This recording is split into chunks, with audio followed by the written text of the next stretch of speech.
오늘 아브라함에서 아브라함으로 라는 말씀으로 은혜를 나눕니다. 사람들에게는 누구나 다 이름이 있습니다. 이름을 우리가 지어줄 때는 그 이름의 의미를 대부분 부여합니다. 어떤 분들은 그 이름의 의미가 마음에 들지 않아 때론 고민하다가 때로는 계명을 하시는 분도 있습니다. 저도 부모가 되어서 아기를 낳고 그 아기들에게 이름을 지어줄 때 먼저 의미를 염두에 두고 이름을 지어 주었습니다. 성경에 나오는 라헬, 암양이라는 의미이고요. 사라는 열국의 어미, 또 한나는 기도의 어미, 이런 의미를 부여하면서 이름을 지어 주었습니다.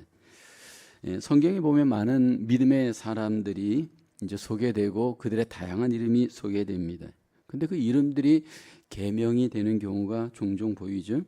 오늘 본문에 아브라함이 아브라함으로, 사레가 사라로, 야곱이 이스라엘로 하나님의 이름을 계명합니다. 신약에 들어가서도 시몬이 베드로로, 또 사울이 바울로 그 이름을 하나님이 계명을 합니다. 하나님께서 이렇게 이름을 계명하는 이유는 하나님의 어떤 특별한 의미, 언약적인 사명, 모든 것들을 고려한 하나님의 뜻이 그 안에 있습니다. 오늘 본문에 보면 이제 아브라함의 경우에 하나님이 아브라함으로 이름을 새롭게 계명하십니다. 아브라함은 높으신 아버지 의미이고요. 또 아브라함은 열국의 아비, 많은 나라들의 아버지 의미가 있습니다. 하나님께서 이제 아브라함으로 이름을 지어주면서 그 아브라함을 향하신 하나님의 놀라우신 복, 하나님의 놀라우신 뜻, 언약들이 오늘 본문에 소개되어집니다. 단지 그냥 이름을 바꾸는 것이 하나의 그냥 요식적 행위에 그치지 않고 그 이름을 향하신 하나님의 놀라운 계획, 하나님의 놀라운 복, 하나님의 놀라우신 언약을 포함하여서 그 이름을 하나님이 계명을 하십니다. 결국 이 아브라함은 하나님이 지어준 이 새 이름에 걸맞는 내적, 외적 도전으로 말미암는 그 하나님의 약속된 모든 복, 언약, 의미를 누리게 됩니다. 저희 교회도 9년 전에 교회 이름을 바꾸었습니다. 뉴욕 한인 침례교회에서 뉴욕 마하나임 선교교회로 이름을 바꾸었습니다. 모든 성도들과 함께 기도하고 이 이름을 계명할 때 여러 그 이름들이 후보에 올라와 있었습니다. 근데 그 후보 중에서 이제 마하나임이라는 이름, 하나님의 군대라는 의미가 있습니다. 그리고 결국 모두가 다수의 그 의견으로 이제 마하나임이라는 이름으로 선택을 하고 이름을 바꾸었습니다. 이 이름을 바꾼 이유는 교회의 어떤 그 이름과 관련된 비전을 염두에 두었기 때문입니다. 하나님의 군대 같은 교회 하나님께서 세우고 또 그렇게 하나님이 인도해 주실 것을 소원하면서 그렇게 이름을 바꾸었습니다. 왜 하나님께서 이렇게 이름을 아브라함으로 바꾸는 것일까요? 그 아브라함의 이름을 바꿀 때 그 변화의 과정을 보게 되면 하나님의 놀라우신 뜻, 섭리가 그 안에 있습니다. 첫째는 아브라함에서 아브라함으로 이름을 바꾸신 이유는 하나님의 전능하심을 알고 믿어야 하는 뜻이 그 안에 있습니다. 하나님께서 아브라함에게 이제 나타나셔서 아브라함으로 이름을 새롭게 주실 때가 소개되죠. 1절에 보면 아브라함이 99세 때에 여호와께서 아브라함에게 나타나서 그에게 이르시되 나는 전능한 하나님이라. 하나님께서 아브라함이 99세 때에 나타나셨습니다. 75세 때에 아브라함이 하나님이 나타나서 아브라함을 불렀고 어느덧 24년이라는 시간이 흘렀습니다. 아브라함이 86세에 이스마엘을 낳고 난 뒤에 약 13년 만에 아브라함에게 나타난 겁니다. 이때 아브라함의 아내 사레의 나이가 10살 차이니까 89세이고요. 아브라함의 나이가 99세인데 이 상황은 어떤 상황이냐면 모든 인간적 소망이 떠난 상황입니다. 아브라함의 입장에서는 지금 75세 때 하나님이 약속한 아기가 아직도 없습니다. 근데 문제는 더 이상 아기를 낳을 수 없는 객관적 상황의 때가 된 겁니다. 99세 아브라함에게 있어서 더 이상 이제는 아기는 못 낳는다. 그렇게 이미 포기한 상황입니다. 창세기 17장 그 뒤에 17절에 보면 애기 얘기를 할 때 아브라함이 이렇게 반응하죠. 아브라함이 엎드려 웃으며 마음속으로 이르되 100세 된 사람이 어찌 자식을 낳을까? 사라는 90세니 어찌 출산하리요? 한마디로 얘기하면 더 이상 아기는 못 낳는다.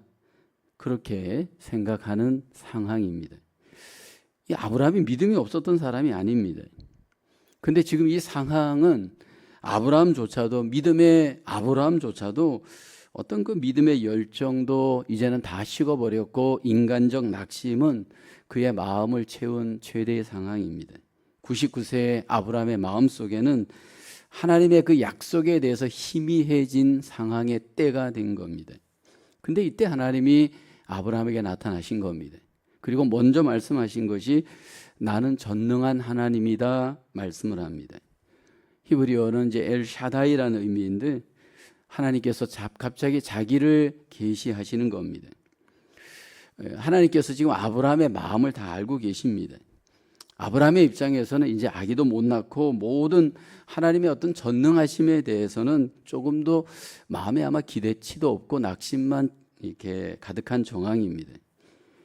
우리가 하나님을 믿을 때 사실 우리가 어떤 상황이 딱 되어서 모든 것들이 더 이상 가능성이 없는 그런 어떤 낙심의 때를 우리가 만날 때가 있습니다.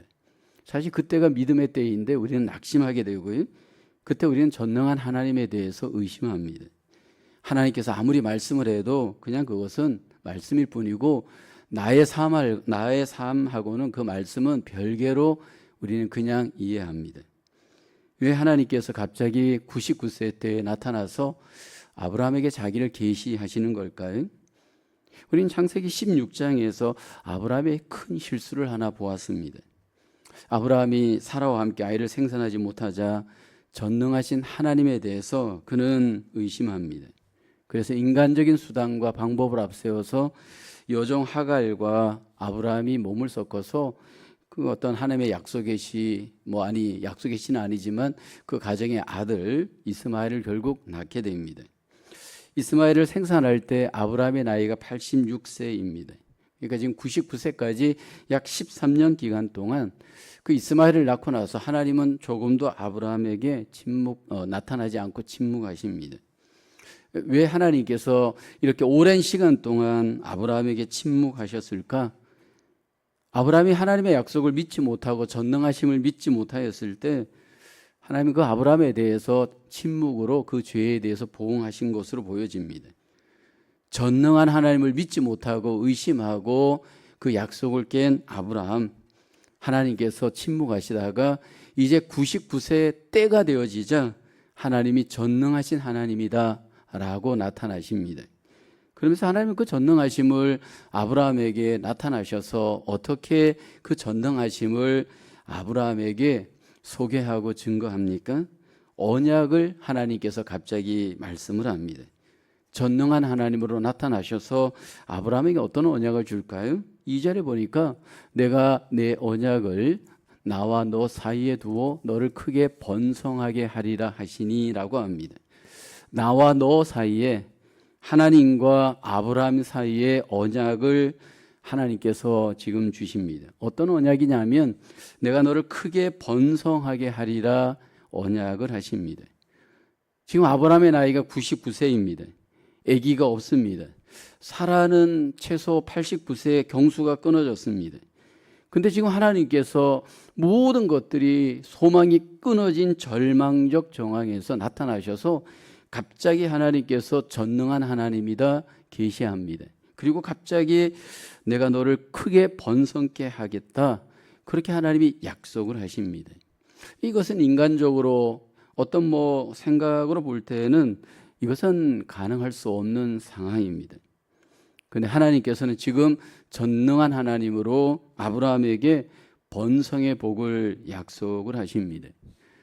성경의 하나님은 우리에게 전능한 하나님인데 특별히 우리에게 어떤 그 생명과 관련된 번식을 통해서 번성의 복을 주시는 전능성이 있음을 성경은 말씀을 하죠. 창세기 1장 28절에 보면 생육하고 번성하여 땅에 충만하라 땅을 정복하라. 바다의 물고기와 하늘의 새와 땅에 움직이는 모든 생물을 다스리라.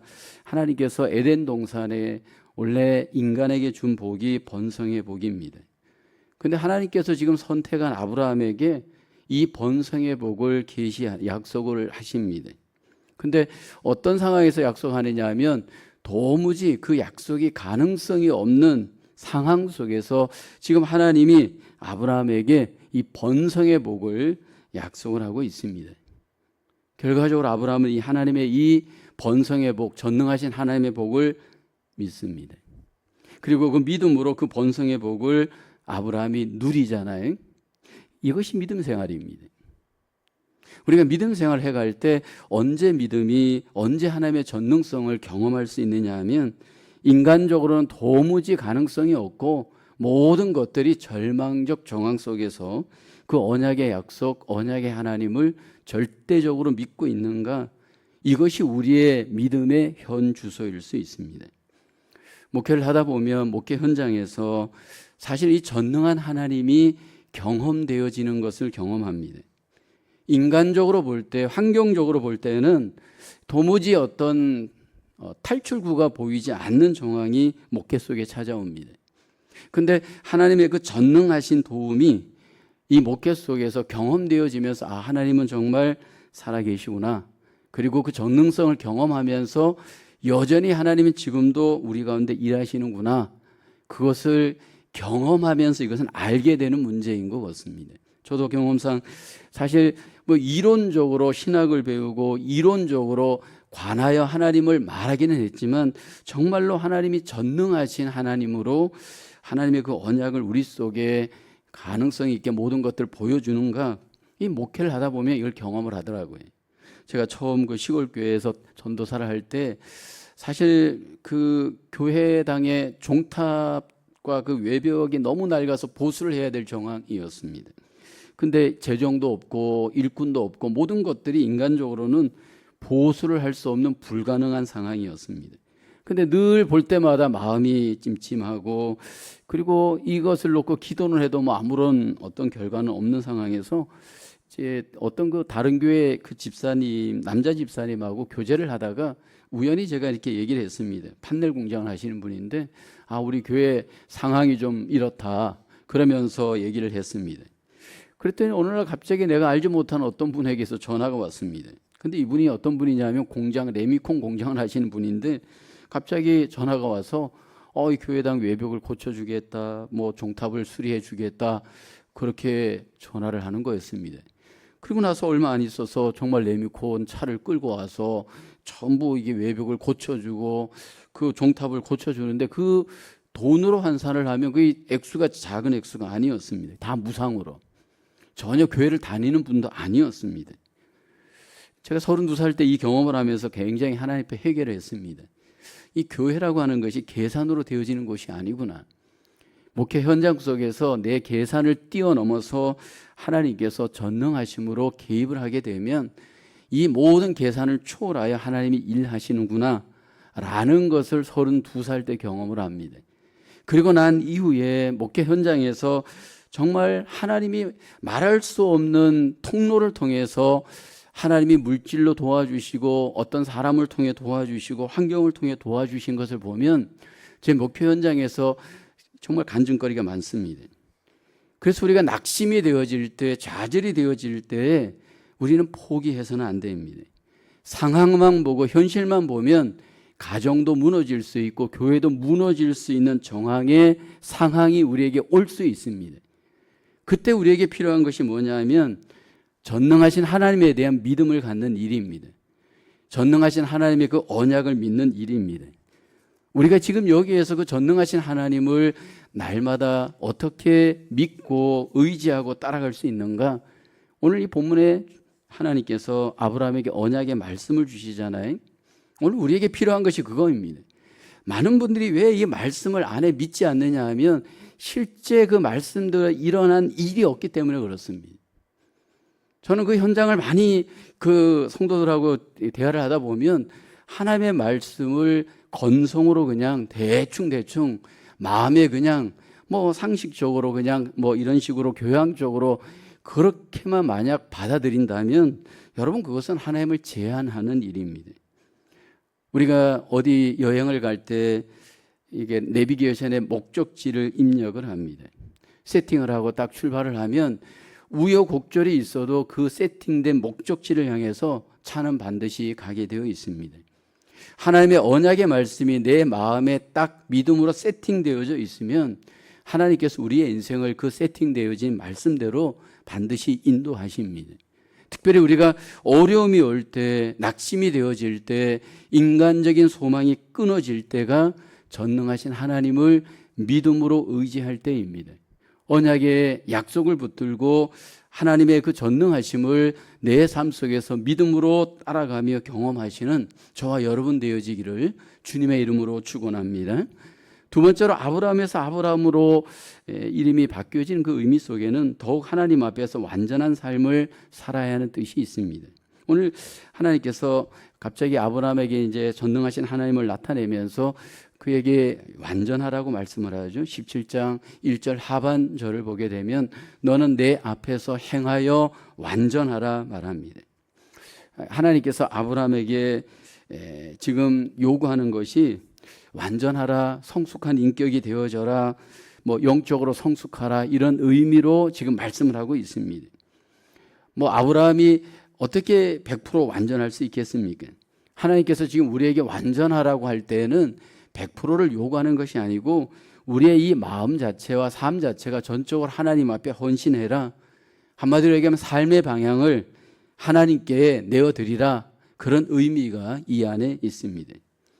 여러분 신약에 가서도 주님께서 우리에게 이 세상을 살아갈 때 가장 원하는 삶이 하나님과 보조를 맞추는 그런 어떤 삶의 인격을 우리에게 강조하잖아요. 마태복음 5장 48절에 보면 그러므로 하늘에 계신 너희 아버지의 온전하심과 같이 너희도 온전하라 말합니다. 우리가 어떻게 하나님과 100% 똑같을 수 있나요? 근데 하나님은 우리에게 무엇을 원하느냐 하면 그 방향을 원하는 겁니다. 하나님의 그 온전하심을 본받기를 원하는 헌신된 마음의 방향, 삶의 방향을 하나님은 강조합니다. 에베소서 4장 13절에서 바울도 우리에게 이렇게 얘기하죠. 우리가 다 하나님의 아들을 믿는 것과 아는 일에 하나가 되어 온전한 사람을 이루어 그리스도의 장성한 분량이 충만한 데까지 이르리니 이게 그리스도인들의 삶의 비전이고 목표입니다.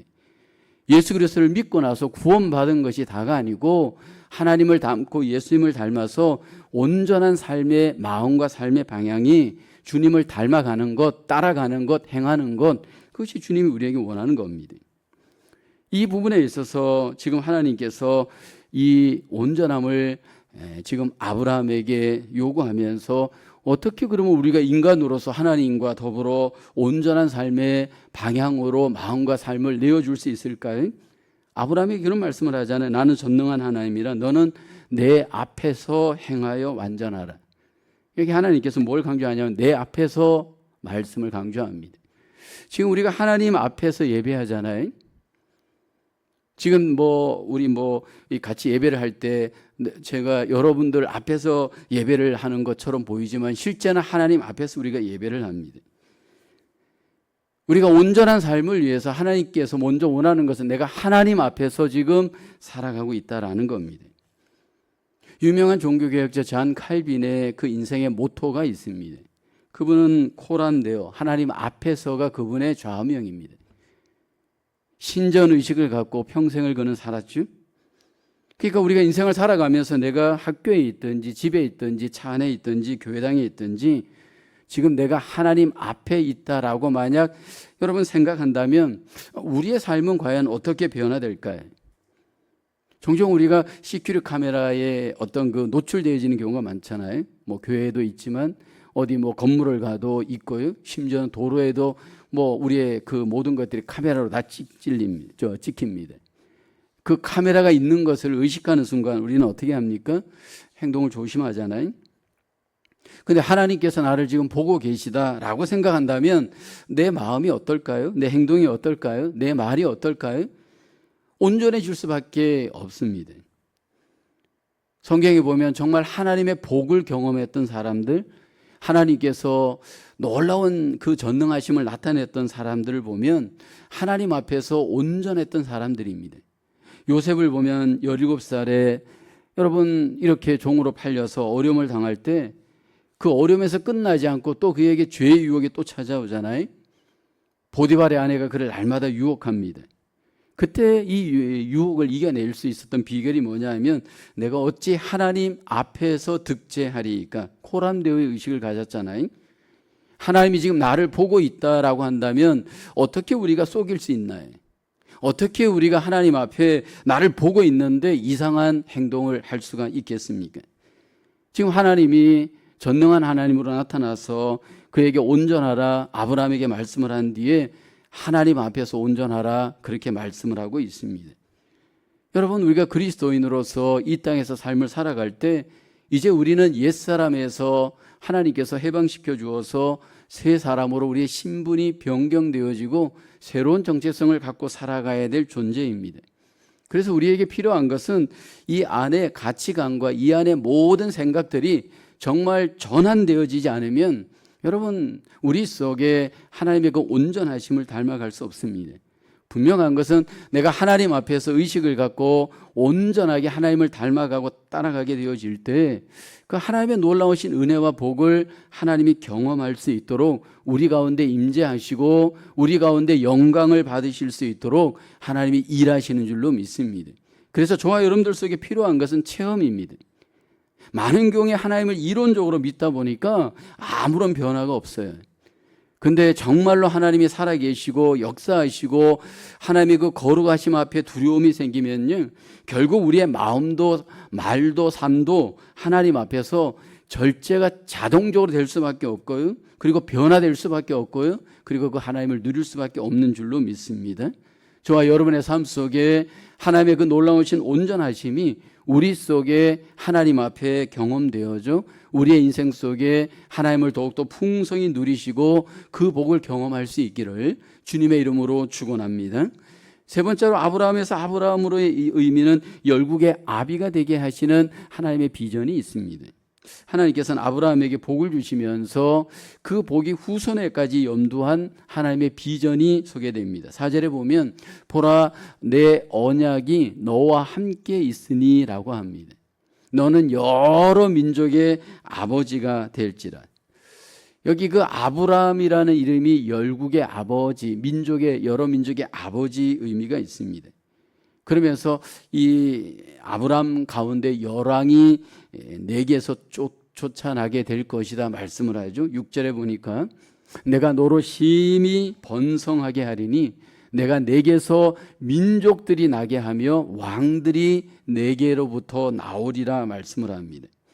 아브라함과 지금 언약을 세우면서 아브라함에게만 적용되는 것이 아니고 민족들이 나오고 왕들이 내게서 나올 것이다 말씀을 합니다. 7절에 보면 여기 너와 내가 내 언약을 나와 및 너와 내 후손 대대 후손 사이에 세워서 영원한 언약을 삼고 너와 내 후손의 하나님이 되리라 약속을 합니다. 그러니까 아브라함이 단순히 한 가족의 아버지가 아니라 열국의 아버지가 되는 복을 누리게 됩니다. 아브라함은 이제 열국의 아비가 되고 열국의 이 그 복의 통로가 되어집니다. 어떻게 이것이 성취가 되나요? 결국 신약에 가보면 예수님을 우리에게 소개하는 마태복음의 기자 마태는 아브라함의 계보로부터 예수님을 소개하잖아요. 예수님이 아브라함의 그 언약을 성취하신 하나님의 예수님이 하나님의 아들이심을 말씀을 우리에게 하고 있잖아요. 결국은 이 아브라함의 약속이 예수님을 통해서 지금 이 땅에 성취가 되어졌습니다.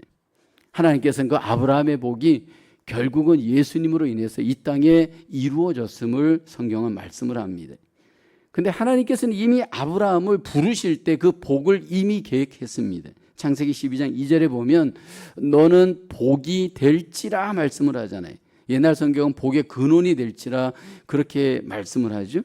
그러면서 어떤 복이 있느냐 하면 이 씨의 복을 하나님이 가장 핵심에 두고 있습니다. 창세기 12장 3절을 보면 땅의 모든 족속이 너로 말미암아 복을 얻을 것이라. 아브라함을 부를 때 이미 큰 민족을 이루실 뜻을 하나님은 갖고 계셨습니다.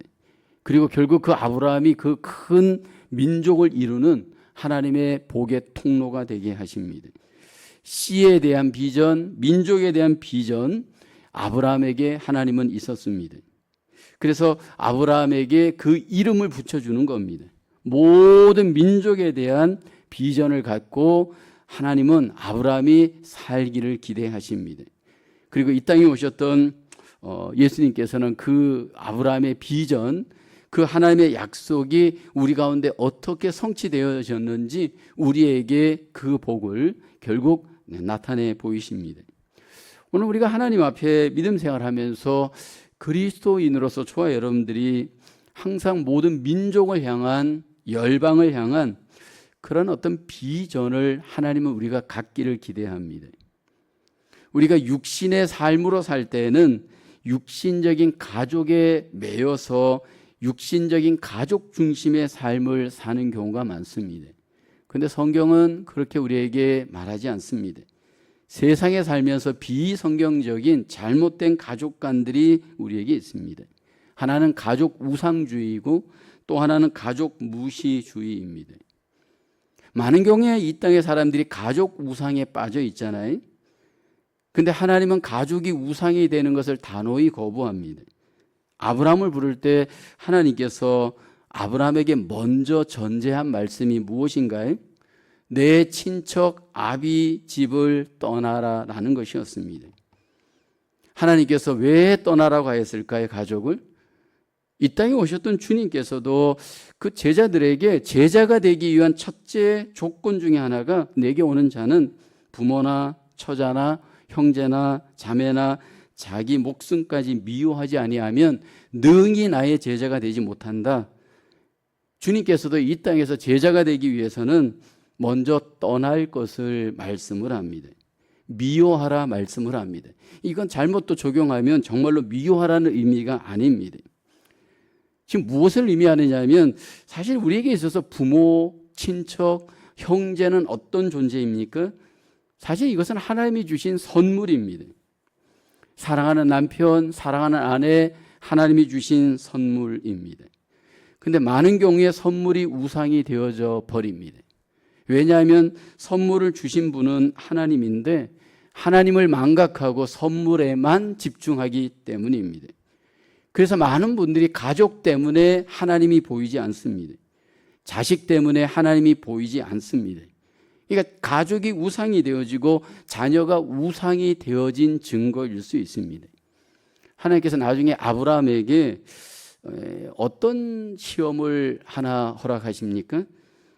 열국의 아비가 되게 하실 비전을 갖고 있었던 아브라함에게 하나님이 그 아브라함이 먼저 결단해야 될 한 시험을 하나님이 하십니다. 바로 자기 아들을 부인하는 시험입니다. 이제 100세가 되어서 아들을 얻게 되잖아요. 여러분 얼마나 귀하겠습니까? 25년 만에, 약속하고 25년 만에 아들을 얻었습니다. 지금으로 얘기하면 늦둥이 중에 늦둥이 아니에요. 아마 이 아들 이삭을 끼고 살았을 것 같아. 밥을 먹을 때도 끼고 먹고, 잘 때에도 끼고 먹고, 뭐 어디 갈 때에도 항상 그 옆에는 어쩌면 이삭이 동행하지 않았을까? 하나님께서 그런 이삭을 하나님이 아브라함에게 뭐라고 합니까? 드리라고 하잖아요. 번제물로 내어 드리라고 하는 이유가 뭘까요? 근데 아브라함은 그 아들을 정말로 번제물로 내어 드립니다. 아들을 부인한 겁니다. 그때서야 하나님께서 아브라함에게 뭐라고 합니까? 내가 이제야 하나님을 경외하는 줄 알았다라는 겁니다. 특별히 언약의 백성 사명자의 삶은요, 가족이 우상이 되어서는 사명을 감당할 수 없어요. 가족은 중요하고 가족은 사랑의 대상은 맞지만 이게 우상이 되어질 수 있는 위험이 너무너무 많아요. 그래서 이 부분에 있어서 하나님은 단호하게 이 부분에 선을 긋지 아니하면 언약의 백성으로서 사명의 삶을 살 수 없다라는 것을 우리에게 훈련을 시킵니다. 이 부분을 잘 뛰어넘지 않으면 사실은 그리스도인으로서 언약의 백성으로서 사명의 삶을 사는 데 있어서 많은 장애 요소가 될 위험이 있습니다. 다음에 잘못된 가족과는 가족 무시주의죠. 아브라함이 그 고향을 떠날 때, 친척을 떠날 때 혼자 떠나지는 않습니다. 뭐 조카 롯을 데리고 떠나잖아요. 하나님께서 허용을 한 겁니다. 그리고 하나님 그것에 대해서 비난하지 않잖아요. 성경은 가족을 잘 돌볼 것을 말합니다. 예수님조차도 공생애 이전 사실 자녀는 없었지만 그 부모를 잘 도왔던 것을 보게 됩니다. 근데 분명한 것은 우리의 이 눈이 믿음의 사람으로서 사명자로서 살아갈 때 가족 안으로 제한되어져서는 안 됩니다. 가족 안에 제한되어져 있다면 사명의 삶을 절대로 살 수 없습니다. 그리스도인으로서 사명자로서 삶을 살려면요, 우리의 이 영적 가족관으로 가족관이 넓어져야 합니다. 많은 사람들이 내 가족 먹여 살리고 내 가족 출세시키고 내 가족 사랑하는 것으로 인생을 평생 종치는 경우가 많잖아요. 근데 여러분, 그리스도인들은 그런 삶이 아닙니다. 믿음의 사람들조차도 때로 이기주의에 빠져서 내 가족밖에 모르는 그런 연약함의 죄에 빠질 수가 있잖아요. 그래서 우리가 함께 교회 생활을 하면서 무엇을 연습해야 되느냐 하면 육신의 자녀만 내 아들, 딸이 아니고 그리스도 안에서 모든 우리의 아들, 딸들을 내가 포용하고 사랑할 수 있어야 합니다. 그래서 교회에 와서는 내 딸, 내 아들이 아니라 모두가 내 딸, 내 아들이라고 생각을 해야 합니다. 근데 이게 우리가 훈련이 안 되다 보니까 하나님 나라의 가족관을 갖지 못하다 보니까 육신적인 시각으로 자꾸 내 아들만 끼고 내 자녀만 끼고 그러다 보니까 이기적인 가족관에 매이는 경우가 많이 있잖아요. 그러다 보니까 하나님 나라의 가족을 여러분 바라보지 못하고 민족을 바라보지 못하고 열방을 바라보지 못하고 그냥 내 가족 안에만 매일 수 있는 그런 위험이 있습니다. 예수님께서 이 땅에 오셔서 우리에게 무엇을 말씀하나요? 누가 내 모친이고 내 동생들이냐? 하나님의 뜻대로 하는 자가 내 형제요 자매요 모친이니라, 그렇게 말씀을 합니다. 아브라함을 통해서 하나님께서는 이 땅에서 삶을 살아갈 때 육신을 뛰어넘어 하나님이 주시는 비전, 열방을 향해서 하나님은 눈을 갖고 마음을 열고 비전을 갖고 살아가기를 기대하십니다. 이게 변화된 그리스도인의 모습입니다. 우리는 아브라함이 아브라함으로 변화된 것처럼 사실 육신적인 삶에서 이제는 신령한 그리스도인으로 변화된 자입니다. 변화가 되었다면 변화된 가치가 있어야 되고 무엇보다도 변화된 비전이 있어야 합니다. 잘못된 우리의 어떤 옛사람의 소욕과 육신의 정욕을 따라 옛사람의 방식대로 가치대로 비전대로 인생을 산다면 여러분, 우리는 하나님의 나라의 이 땅의 삶을 이루어갈 수가 없습니다. 하나님 육신의 아브라함을 이제 아브라함으로 하나님께서 이름을 바꾸시고 그에게 새로운 비전과 하나님의 놀라운 복을 약속을 합니다. 무엇보다도 하나님은 아브라함이라는 이름을 지어주면서 전능하신 하나님을 언약 가운데 다시 붙들기를 소원하십니다.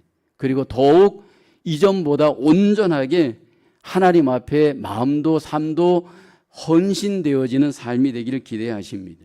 무엇보다도 열국에 대한 아비의 비전을 갖고 아브라함이 살아가기를 하나님은 기대하십니다. 오늘 이것이 우리에게 동일한 과제입니다. 이제는 우리는 육신의 매인 자가 아닌 하나님의 은혜로 말미암아 새롭게 태어난 거듭난 하나님의 자녀들입니다. 새로운 정체성과 비전을 갖고 하나님이 주신 그 비전의 삶을, 언약의 삶을 하나님과 더불어 살아가면서 그 하나님의 복을 누릴 수 있는 우리 모두의 삶으로 하나님 앞에 열매 맺기를 주님의 이름으로 축원합니다. 기도하겠습니다. 살아계신 하나님, 우리에게 늘 전능한 하나님으로 함께해 주시고 인도해 주시고 그 은혜와 복을 누리게 하심을 감사합니다. 하나님, 낙심되어지는 어떤 상황 속에서도 전능하신 하나님을 언약의 말씀을 붙들고 늘 바라보는 저희들 되게 하여 주시옵소서.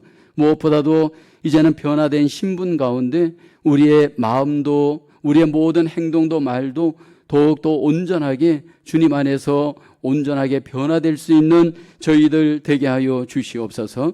무엇보다도 우리가 열방을 바라보고 하나님 나라를 바라보며 하나님 주신 비전을 향해 나아갈 수 있는 주님의 자녀 사명의 삶 되게 하여 주시옵소서. 우리의 남은 생에 더욱더 복음에 대한 꿈을 갖고 하나님 나라를 향해 나아가며 도전하며 하나님의 뜻을 이루어가는 주님의 자녀들 되게 하여 주시옵소서.